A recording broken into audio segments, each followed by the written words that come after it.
Semenjak masuknya zaman kemerdekaan, azan itu memang sudah menggunakan pengeras suara. Banyak perdebatan dari sejak itu sampai sekarang memang banyak. Tapi menganalogikan suara azan dengan suara anjing yang dikeluarkan dari mulut yang katanya memiliki jabatan tertinggi di Kementerian Agama, itu begitu memalukan sih. Seharusnya jadi pemimpin dari Kementerian Agama yang di Indonesia mostly bukan cuma satu agama, itu harusnya mengajarkan toleransi gitu. Orang-orang Islam di Indonesia sudah menggunakan pengeras suara untuk azan itu sudah dilakukan sejak tahun 1970, ralat kalau salah ya. Berarti otomatis itu sudah menjadi bagian dari budaya-budaya orang Muslim gitu. Kalau kita harus menghargai terhadap budaya wayang, kenapa kita harus ngerecokin budaya orang lain gitu? Gini deh Pak Menteri logikanya ya. Hanya karena Pak Menteri menganalogikan suara azan dengan gonggongan anjing, bukan berarti Pak Menteri sudah mendengarkan suara-suara yang kontra terhadap pengeras suara untuk azan itu. Yang ada hanya bikin panas, hanya bikin gaduh, terus cuma cukup dengan klarifikasi aja.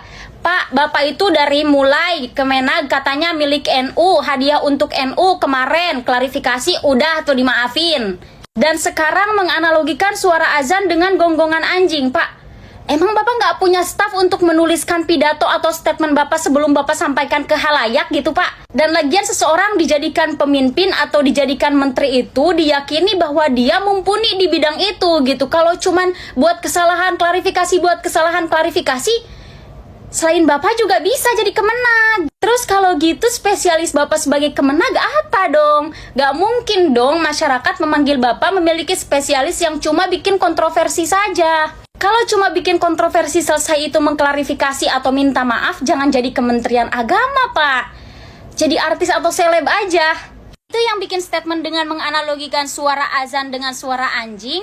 Suara Bapak yang narasinya bikin kontroversi dan bikin emosi juga sama kayak suara anjing, sama-sama berisik gitu. Mendingan suara anjing masih berisik, suara Bapak udah berisik, bikin gaduh lagi gimana? Enak nggak Pak digituin? Gak enakan Pak, makanya jangan gitu. Lagian apa? Ajak debat terbuka?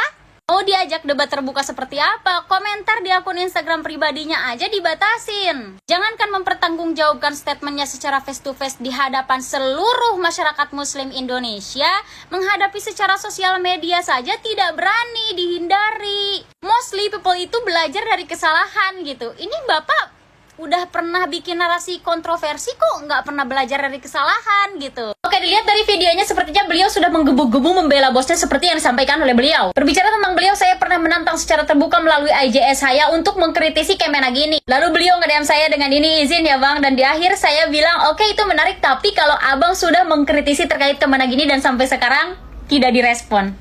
Well, anggap aja itu intermezzo dan sekarang kita langsung ke cuplikan video beliau. BTW saya akan hanya memposting potongan dari video beliau, jadi teman-teman langsung lihat fullnya ke Instagram beliau agar saya tidak digoreng-goreng memotong-potong video orang begitu. Jadi gini ya, pertama saya anggota Banser, dan di Banser kita dididik militer, jadi kita punya jiwa Korsa. Gus Yakut itu adalah panglima saya di Banser, jadi tentu saja saya akan bela beliau. Yang pertama, ketika statement beliau dan video itu beredar di mana-mana, beliau sedang memposisikan sebagai Kementerian Agama, bukan sebagai Ketua Banser. Jadi kalau tidak siap dikritisi oleh seluruh masyarakat Indonesia, silakan turun dari jabatannya dan kembali ke Ketua Banser gitu. Karena Kementerian Agama ini bukan hanya mewakili satu agama atau satu organisasi saja, tapi seluruh agama yang ada di Indonesia, bukan hanya Islam saja. Satupun kata azan, tidak ada satupun kata azan. Yang beliau maksud adalah penyalahgunaan toa, misalnya pengajian anak-anak bersuara parau yang disembur. Jika memang tidak ada kata azan di situ, berarti kita patut bertanya-tanya apa yang dicontohkan dengan gonggongan anjing itu. Apakah orang-orang yang mengaji Al-Quran 5 menit sebelum azan? Berarti kalau begitu dia menyamakan ayat Al-Quran dengan gonggongan anjing. Atau suara anak kecil yang mengaji sebagaimana yang dicontohkan oleh Bang Permadi? Anak kecil mengaji juga paling ikro, yang lain-lain gitu. Nggak ngegibah bang, nggak ngegibah. Berarti yang dianalogikan dengan gonggongan anjing ini apa nih jadinya? Azan atau ayat Al-Quran yang dibacakan 5 menit sebelum azan, atau anak kecil yang sedang mengaji? Karena gak mungkin tuh orang ngegibah masuk ke masjid pakai toa masjid, gak mungkin. Narasi Bang Permadi ini akan lebih membuat masyarakat Muslim Indonesia lebih marah, karena jadi narasi liar dan jadi pertanyaan di kalangan masyarakat.